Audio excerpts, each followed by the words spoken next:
Siapa di sini udah nonton film Dirty Ford? Pastinya di situ yang bakal ngerasa tersudutkan banget itu 02 ya. Dan tadi aku sempat baca beberapa komentar dari 02 itu ya mereka menganggap ini hanyalah sebuah black campaign atau apa kayak propaganda gitu. Padahal jelas-jelas fakta dan data yang ditampilkan di film itu kayak susah gitu untuk dipungkiri. Jadi kalau kubu sebelah ngerasa ini adalah sebuah fitnah, ya mereka harus lawan lagi dengan data dan fakta. Aku ngerasa kalau film ini bakal ngebuka mata banyak orang tentang hancurnya demokrasi saat ini ya. Sumpah salut banget sama film ini. Semoga makin banyak anak-anak muda yang berani mengungkapkan fakta dan kebenaran walaupun itu melawan penguasa. Wow, film Dirty Vote ini benar-benar viral guys ya. Saat ini saya sudah melihat angka tayangannya menyentuh 7,7 juta ditonton guys ya. Belum sampai 3 hari, baru 2 hari. Dan akan terus bertambah ya. Dan film Dirty Vote ini guys ya berhasil membuat para pendukung-pendukung dari 02 nampaknya kepanasan ya. Bahkan tim kampanye dari Prabowo Gibran ya mengatakan bahwa film ini mengandung unsur fitnah guys ya. Oke, saya akan mereaksi guys ya komentar-komentar dari netizen terkait dengan film ini ya. Apakah benar film ini fitnah ataukah seperti apa? Kita akan langsung saksikan berikut ini. Jangan mau tertipu sama film Dirty Vote. Film Dirty Vote luar biasa. Saya pribadi mengucapkan terima kasih ya kepada 3 pakar hukum tata negara yang menjadi aktor ya, Bang Ferry Amsari, Bi Fitri, Bang Zainal Arifin, dan sang sutradara juga Bang Dandi Laksono. Luar biasa ya. Karena apa? Kalianlah ya, termasuk sama produser juga ya. Kalianlah yang membuat ricuh negara ini, masyarakat, ya kan? Jadi nanti kalau gara-gara film ini masyarakat ricuh, kalian berlimalah yang bertanggung jawab penuh, ya kan? Karena apa? Kalian publish di masa tenang, ya kan? Kemarin masa kampanye berbulan-bulan, kalian kenapa? Terus kenapa juga Bang Dandi Laksono selaku sutradara, ya, berlindung di balik kata-kata edukasi nih? Ada, saya tunjukin nih. Ya kan, dia berlindung bilang saya ingin mengedukasi katanya, mengedukasi menjelang pemilu. Edukasi dari mana? Ini hanya, menurut saya film ini hanya ingin membrainwash, yang mencuci otak kita, ya, mengadu domba antara kita masyarakat dan Presiden Jokowi. Agar apa? Kita masyarakat membenci Presiden Jokowi, mempertanyakan, meragukan kepemimpinannya, hanya itu toh, ada yang lain, ya. Dan mengerikan, kalian gak etis gitu loh. Undang-undang sudah memberikan masa tenang 3 hari untuk agar pemilih bisa berpikir dengan tenang, menganalisa, mendalami mana yang mau mereka pilih. Kalian malah berusaha mencuci otak kita pemilih semua untuk benci dengan Presiden Jokowi dan pemerintahan dan birokrasinya. Hebat kalian ya. Makanya saya nilai film ini 0 besar. Saya nggak ada masalah kalau kalian ingin mengkritik pemerintahan saat ini dan birokrasinya dengan menggunakan film. Nggak ada masalah, itu kreatif, malah bagus. Dan ini juga negara demokrasi, bebas berpendapat, silakan monggo. Tapi harusnya kalian lebih netral, ya. Semua kalian bahas, jangan hanya melulu Pak Presiden Jokowi, pemerintahan, birokrasinya, dan kelompok tertentu yang kalian bahas, yang kalian kritik di situ. Harusnya semua rata dengan kompleks gitu loh. Kurang datanya itu. Ya, jadi agar message dari sutradara kalian tadi untuk mengedukasi masyarakat sampai benar-benar. Kalau ini menurut saya bukan malah mengedukasi, ini memprovokasi agar ricuh masyarakat gitu loh. Bedakan antara edukasi dan provokasi. Ini masa pakar hukum tata negara dan sutradaranya nggak tahu bedanya. Tapi nggak ada masalah kawan-kawan, silakan tetap nonton aja karena kan mereka udah capek buatnya, ya kan, dan keluar duit juga, apalagi yang buat 3 pakar hukum tata negara Indonesia terbaik, ya kan. Ini semua orang yang Mahfud, nih ada beritanya. Tapi saya percayalah, masyarakat Indonesia semua udah pintar, pasti tak akan terprovokasi dengan film dokumenter receh seperti ini. Terima kasih kawan-kawan. Gimana menurut kawan-kawan? Coba tulis di kolom komentar. Oke guys, jadi abang ini bilang katanya film tersebut berusaha mencuci otak kita semua. Film itu berusaha membuat kita jadi benci dengan Pak Jokowi. Ya kalau abang tidak suka, kalau abang merasa bahwa film ini tidak sesuai atau tidak mendidik, ya silakan abang bantah saja datanya ya. Tetapi kalau abang hanya sekedar berasumsi, tidak mampu membantah data-datanya itu, jangan sampai data-data yang ditampilkan atau dipaparkan itu memang benar adanya. Karena memang saya saksikan guys, saya tonton, memang semuanya disampaikan berdasarkan data, berdasarkan fakta. Ada buktinya guys ya, itu semua lengkap. Dirty Vote menggembarkan tim TKN Prabowo. Muncul film Dirty Vote, terbitlah klarifikasi dari tim TKN Prabowo dan merasa ini fitnah segala macam. Ya bantah aja, itu hoaxnya di mana? Itu semuanya fakta, by design. Ini bukan dadakan, tapi desain dari sebelum-sebelumnya, ingin melanggengkan pemerintahan atau kekuasaan Jokowi. Tidak mungkin 3 periode, ya udah lewat tangan anaknya. Dan ini bukan soal wah ini yang bikin 01 dan 03 propaganda. Ya silakan aja, beberkan mana yang disebut hoax, mana yang disebut fitnah. Itu semuanya fakta. Oke. Dan memang satu-satunya paslon yang merusak adalah Prabowo Gibran. Kalau misalnya Pak Prabowo bukan ngambil cawapresnya Gibran, it's okay. Dan Presiden gak usah ikut-ikut kampanye, it's okay. Dan bansos gak perlu dipolitisasi. Faktanya semuanya ada di Dirty Vote, kalian harus nonton. Oke? Hari ini adalah hari tenang, di mana setelah beberapa hari yang lalu para capres dan cawapres telah melakukan kampanye akbar untuk mengikuti kontestasi Pilpres 2024. Namun yang bikin geger seantero negeri adalah hari ini dirilis sebuah film dokumenter yang berjudul Dirty Vote, di mana pada film itu diungkapkan berbagai macam kecurangan pemilu 2024. Nah, di dalam film dokumenter itu terdapat 3 pakar hukum tatanan negara. Jadi semua yang ada di dalamnya bisa dipertanggungjawabkan dan kredibel. Di situ dijelaskan secara detail, secara rinci dan menggunakan penalaran fikir yang sangat terperinci. Jadi buat teman-teman yang masih bingung menentukan pilihan, buat teman-teman yang masih ikut-ikutan untuk memilih salah satu paslon, saya sarankan untuk menonton film ini. Kenapa? Karena film ini sungguh amat berbobot. Terlebih untuk yang baru pertama kali memilih, untuk ya tadi yang ikut-ikutan, itu wajib menurut saya untuk menonton. Karena kalian akan dipertontonkan bagaimana orang di luar sana yang mencoba mencurangi pemilu 2024 ini. Gitu. Dan untuk kubu 02 jangan panik dong. Kayak gitu kok langsung panik sih, langsung bikin konversi pers tentang fitnah. Itu kayak gitu. Nggak mungkin dong kalau itu semua fitnah.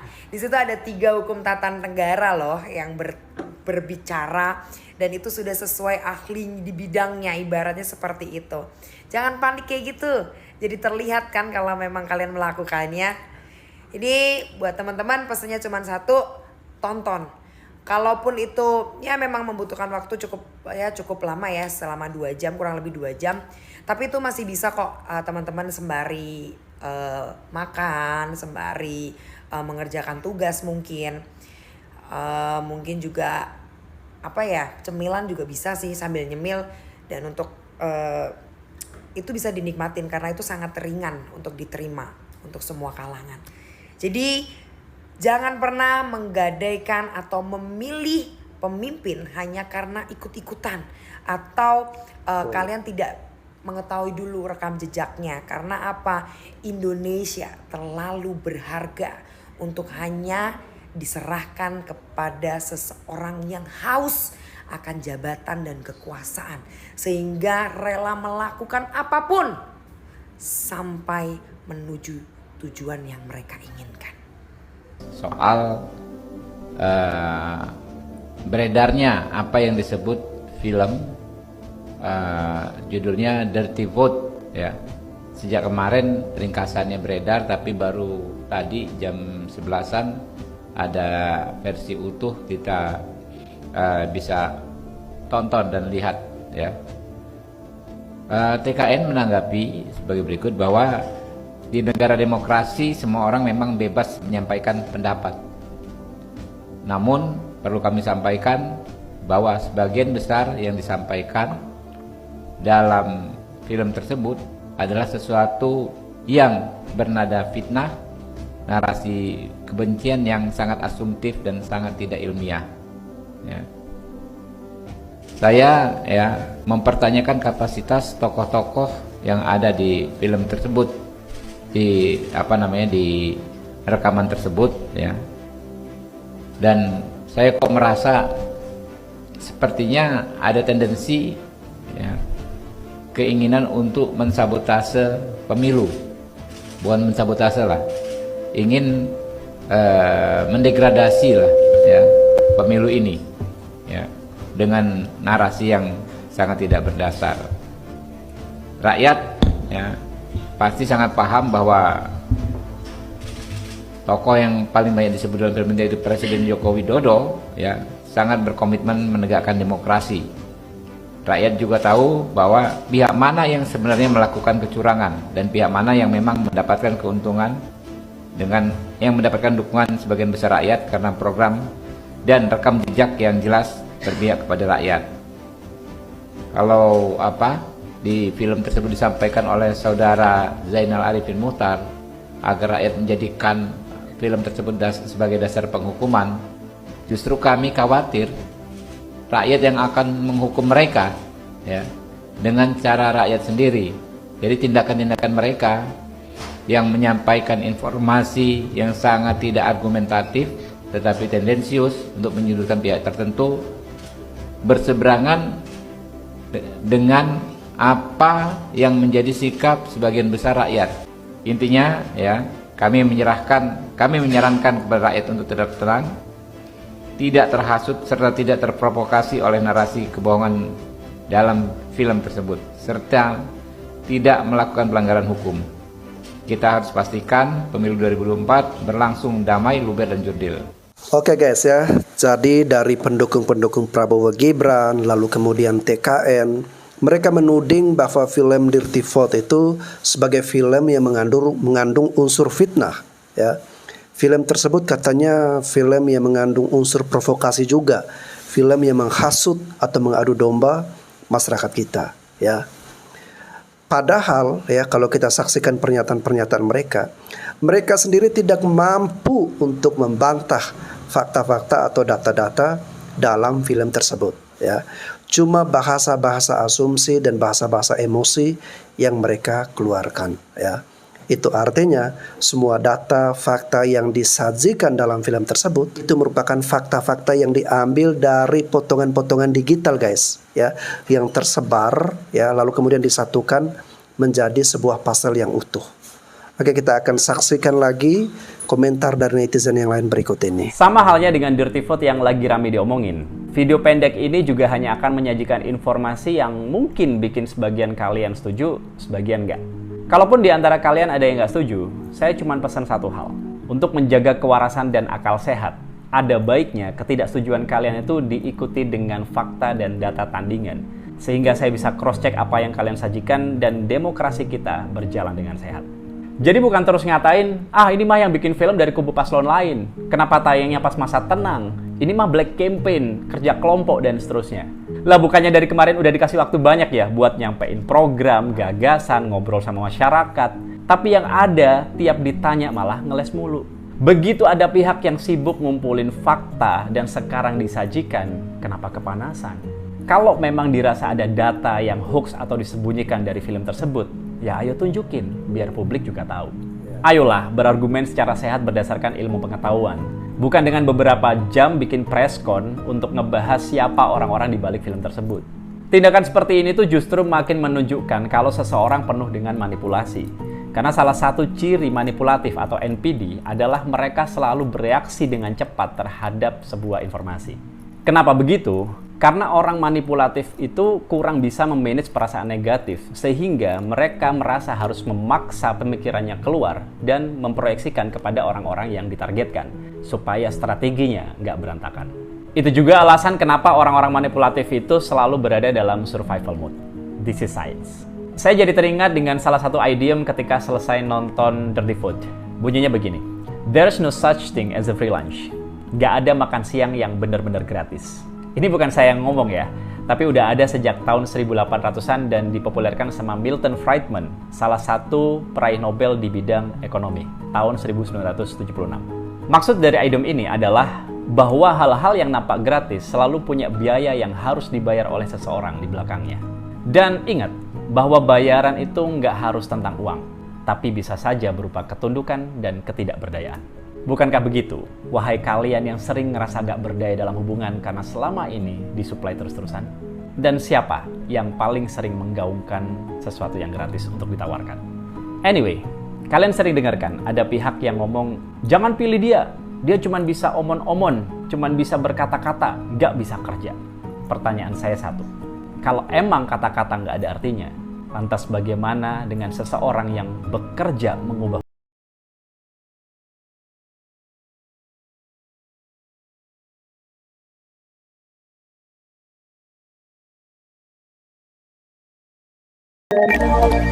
isi dalam film Dirty Vote itu bukan hoax dan fitnah. Justru gue dan teman-teman relawan Jokowi yang sekarang udah bertransformasi menjadi pendukung Ganjar lah, yang lebih dulu spill banyak kecurangan dalam Pilpres 2024 ini. Tapi kalian gak percaya, malah kami semua dituduh dibayar untuk nyerang Jokowi. Kan konyol. Tahun 2004, itu SBY ngundurin diri dari posisi Menko Polhukam ke Presiden Megawati karena dia mau nyapres. Tahun 2004, Agung Gumelar ngundurin diri dari posisi Menhub ke Presiden Megawati karena dia mau nyawapres. Tahun 2004, Yusuf Kala ngundurin diri dari posisi Menko Kesra ke Presiden Megawati karena dia jadi cawapresnya SBY. Tahun 2009, Budiono ngundurin diri dari jabatan Gubernur Bank Indonesia karena dia jadi cawapresnya SBY. Tahun 2014, Hatta Rajasa ngundurin diri dari jabatan Menko Perekonomian ke Presiden SBY karena dia jadi cawapresnya Prabowo. Dan yang terakhir, tahun 2024, Profesor Mahfud MD ngundurin diri dari posisi sebagai Menko Polhukam karena jadi cawapresnya Ganjar Pranowo. Itulah etika dan budaya politiknya kita. Coba lihat Prabowo, Gibran, terus Bahlil, Zulhas, Airlangga. Kenapa mereka nggak mau ngundurin diri juga kalau emang mau fokus berkampanye? Apakah karena mereka mau curang? Apakah karena mereka mau pakai fasilitas negara untuk berkampanye? Dan sebagai presiden, si Jokowinya malah kelihatan kayak ngasih izin untuk para menterinya ikut-ikutan berkampanye dalam memenangkan anaknya. Cuman Ganjar Mahfud doang yang nurutin aturan pertandingan dari awal sampai akhir. Cuman Ganjar dan Mahfud yang berani terang-terangan ngomong gak pernah pakai fasilitas negara untuk berkampanye. Itulah yang gue maksud. Sekarang ini urusannya bukan lagi tentang Pilpres, tapi tentang gimana cara menjaga demokrasi di negara kita tetap berjalan sesuai koridor hukum yang berlaku dan tetap sesuai dengan Undang-Undang Dasar 1945. Kalau mau bertanding, tandinglah secara fair. Jangan sampai rakyat bergerak untuk nurunin Jokowi secara paksa dari jabatannya. Apa lo? Kalau ada film horor yang harus kalian tonton tahun ini, judulnya adalah Dirty Vote. Horor untuk demokrasi kita. Film ini akan mematahkan stigma bahwa Jokowi adalah orang baik yang dikelilingi oleh orang jahat. Film ini akan menjadi bukti bahwa Jokowi adalah dalang dari rusak demokrasi itu sendiri. Jadi ditonton teman-teman, karena jangan sampai digaslighting sama presiden kita ini. Gue mau rangkum film berdurasi 1 jam 57 menit ini dengan 12 poin. Kenapa Jokowi terlibat dalam rusaknya demokrasi dan berpotensi untuk melakukan kecurangan pemilu yang begitu besar. 1. Intervensi kepada Mahkamah Konstitusi. Menantunya jadi ketua MK meloloskan anaknya Jokowi untuk menjadi cawapres, dan ketua MK Anwar Usman kemudian terkena pelanggaran etik berat karena melakukan konflik kepentingan. 2. Penunjukan PJ Gubernur yang gak demokratis. PJ Gubernur itu circle-nya Jokowi semua. PJ Gubernur ini dikerahkan kemudian untuk mobilisasi birokrasi, untuk kemudian mengerahkan kepala desa mendukung paslon tertentu, dan bahkan untuk kemudian memberikan izin kampanye boleh atau enggak.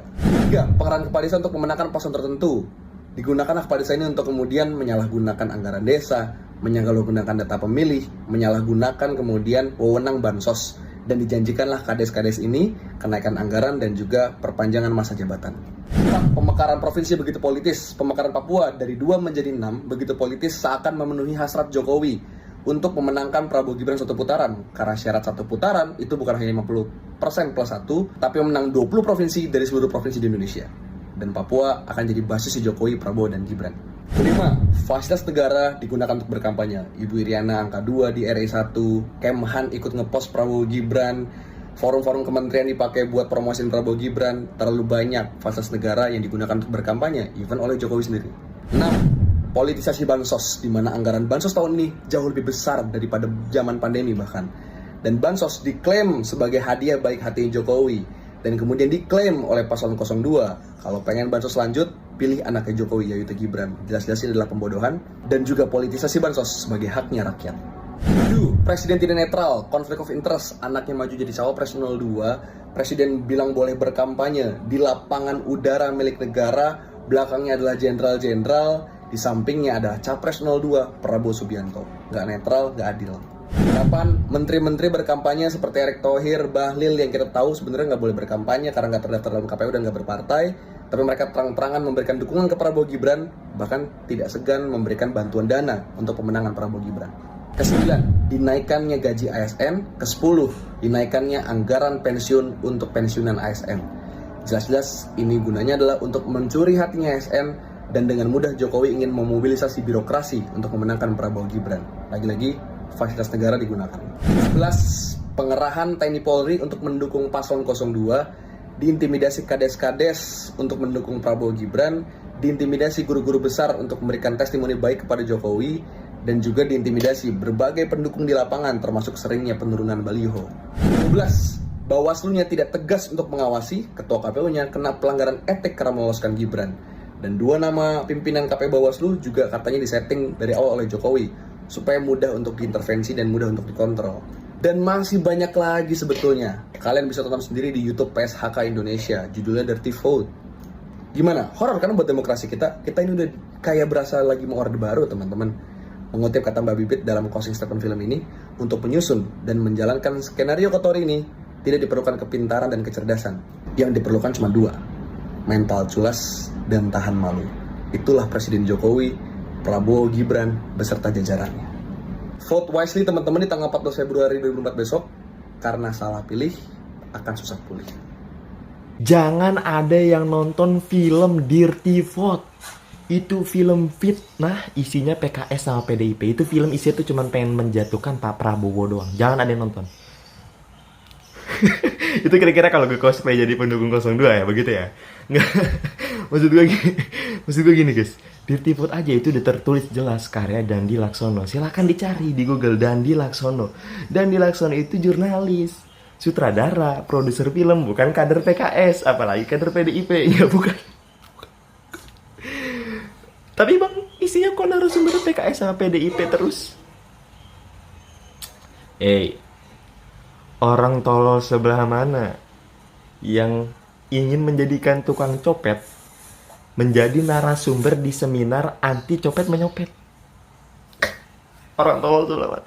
Misalkan gue nih pengen ngadain seminar anti copet menyopet, terus gue tahu tuh si A tuh tukang copet, gue bilang, lu mau nggak jadi narasumber gue di acara anti copet menyopet? Kan gak ada. Tapi bang, mana katanya semua paslon kena, tapi kok yang 31.000 surat suara nggak ada. Itu emang gue setuju. Ya gue juga bingung. Makanya ini mungkin menjadi kritikan ya ke produser filmnya itu. Mana nih 31.000 surat suara itu kok nggak dibahas? Yang di luar negeri tuh nggak dibahas. Ini yang dibahas tuh cuma yang dalam negeri, yang soal putusan MK yang gitu-gitu. Tapi itu juga udah 2 jam. Ya mungkin karena durasi ya. Karena durasi jadinya yang di luar negeri tuh nggak dibahas. Padahal itu juga menarik kalau dibahas. Tapi yang maksud gue, udahlah, berhenti nyebokin paslon lu. Ya, pernyataan Pak Jokowi itu bermasalahnya dalam 2 hal. Kalau bahwa dia legal, oke, kita bisa perdebatkan ya. Kan dia hanya motong di bagian awal, dia tidak membicarakan soal cutinya dan lain sebagainya. Nah, tapi bermasalahnya di 2 hal. Pertama, publik kan bisa lihat bahwa sebenarnya 2 bulan yang lalu paling tidak dia bilangnya akan netral, dan itu sebenarnya yang terbaik karena dia tidak nyalon lagi. Dan Prabowo Gibran anaknya tentu saja bukan dari partainya, jadi kapasitasnya apa kalau mau berkampanye. Dan bermasalah yang kedua adalah karena ASN itu sampai orang BUMN itu katanya harus netral, sampai jari-jari aja diatur, nggak boleh foto kayak gini kayak gitu. Terus kalau kepala ASN, kepala semua pemerintahan menyatakan tidak mau netral, kan juga kompas moral kita terganggu ya. Itu sih yang masalah. Dirty Pot sumpah keren banget, niat banget arahnya kemana. Pak Prabowo udah lihat Dirty Pot belum? Saya baru selesai nonton 2 jam dan di pagi ini saya belum tidur dan saya pengen langsung ngomong. Pak, jika itu benar, maka kami tidak masalah kok. Yang kami tahu Bapak adalah orang yang paling tulus, itu dasarnya. Maka jika kecurangan itu benar, kami yakin itu untuk mengalahkan elit politik yang berkuasa agar tidak melakukan kebobrokan terjadi untuk rakyat Indonesia. Dasarnya kami tahu Bapak tulus untuk kami, jadi malah nggak bikin goyah tuh karena Dirty Pot tuh. Jadi tenang aja, mungkin Dirty Pot bertujuan agar kami pindah haluan dukungan dari Bapak ke paslon lain mungkin. Tapi, hey Dirty Pot, kalian menurut saya salah strategi deh. Dengan cara menjelekkan orang tanpa pembanding, hati-hati senjata makan tuan loh. Pendukung paslon lain beralih ke Prabowo. Malah kami makin yakin karena orang yang banyak dihina seperti Pak Prabowo, biasanya dia orang yang paling unggul. Makanya kalian ketar-ketir dan panik. Justru bagi saya bukan kecurangan, malah itu strategi yang hebat. Berarti kubu 02 cerdas dan bergerak secara gerilya, gak terpikirkan kan sebelumnya. Ya itu strategi jitu untuk kemenangan. Makanya kalian bikin Dirty Pot menganggap kecurangan. Setelah Dirty Pot, saya paham nih, ternyata elit politik sebegitu ingin menjatuhkan seseorang untuk kekuasaan. Itu hanya kepentingan kalian orang-orang elit politik, bukan untuk rakyat kan. Bisa gak sih tenang di masa tenang ini? Bukankah masa tenang ini ada pasalnya? Bukankah itu melanggar etik juga? Bukankah dari kemarin ngomongin etik mulu, kok sekarang dendaman melanggar etik juga? Nggak habis pikir sama orang-orang yang bilang film Dirty Vote itu adalah fitnah. Asli ini nggak habis pikir. Kenapa? Bukti sudah dikasih tahu, itu kan by data tuh, ya kan? Mereka bertiga itu kan berbicara by data. Bantahlah pakai data. Jangan dikit-dikit bilang itu fitnah, itu fitnah, itu fitnah. Aneh banget sih. Aneh banget. Harusnya kita gak kaget nonton Dirty Vote. Film yang dibikin Dandi Laksono ini bukan Mario Dandi ya, beda. Dia habis beres film gak selebrasi. Film ini ngasih tahu kita betapa parahnya nepotisme yang ada di Indonesia.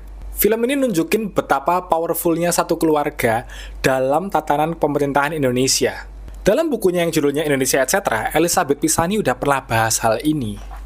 Everyone continues to expect their big men to deliver to their clan. These days, there's so much democracy around that almost everyone has someone somewhere in the system delivering for them. Jadi di Indonesia, praktik untuk mendapatkan sesuatu, dibantu bapak, dibantu paman, itu hal yang biasa. Dan hal ini udah berjalan di skala yang lebih kecil, di kecamatan, di kabupaten, di provinsi, bahkan sekarang kita lihat di skala nasional. Pertanyaannya, masih mau nggak kita ngelanjutin budaya nepotisme ini?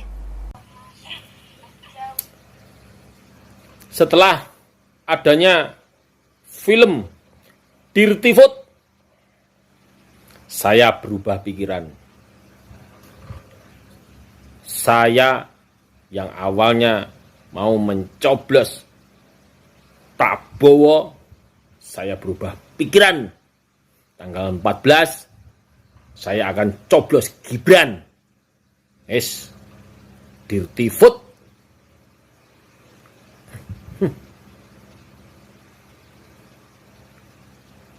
Orang efek. Salam logika.